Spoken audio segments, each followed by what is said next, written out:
The loss of a loved one is a special kind of pain.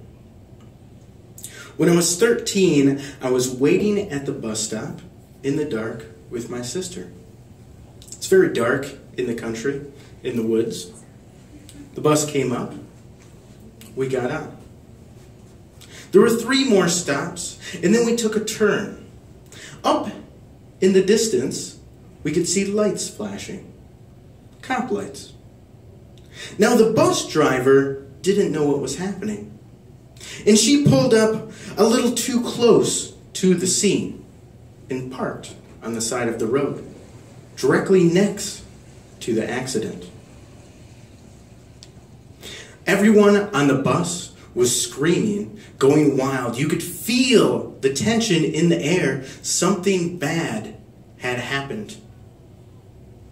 I stood up from my seat and turned to look out the window, and you could see this wet streak on the pavement. When the flashers went red, it was painfully obvious what the streak was.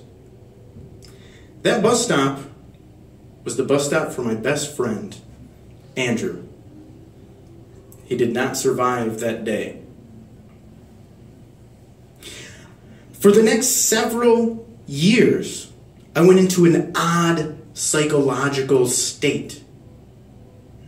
That moment on the bus, I remember very clearly everything going gray.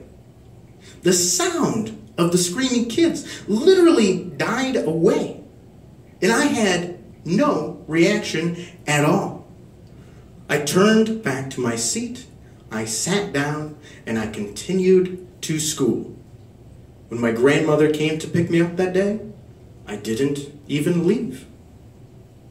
I did not have the psychological, the emotional, or the social resources to deal with a situation like that. So I didn't. And as it turned out, my parents didn't have the resources to deal with a situation like that. My community didn't have the resources to deal with a situation like that. I did not know anyone that knew how to deal with that. The loss of a loved one is a special kind of pain. And when you encounter pain in life, you have 2 choices. There are 2 things you can do. You can step out into the world and you can change the situation. But you cannot change the fact that someone has died. The only option that you are left with is to change yourself. Now I felt when Andrew died that he had been erased, that the connection had been lost. I did not realize that the values that had been achieved in the past, the creative, experiential, and attitudinal values, were eternal. See, because what happens in time isn't written in sand, and it's not written in concrete. It is written in time, which is eternal. And I felt like I had lost this connection. What was the loss? The loss was of a future that I had imagined, a future that I had expected, where we would create more things, we would experience more things, we would take more perspectives on life together. But that was a false expectation. Now the process of grieving is changing that false expectation into your new reality. That's why loss is so disorienting, because it changes your entire imagined future. And now you have to figure everything out anew. But we can. It's possible.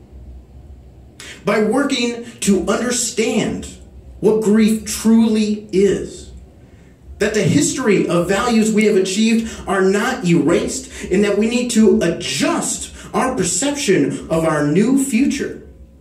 We can learn to confront these challenges. We can voluntarily face the pain that we have been confronted with, and we can learn to overcome it.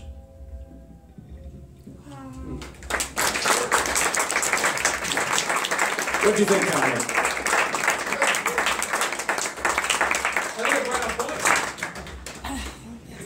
Thank you much. I appreciate it.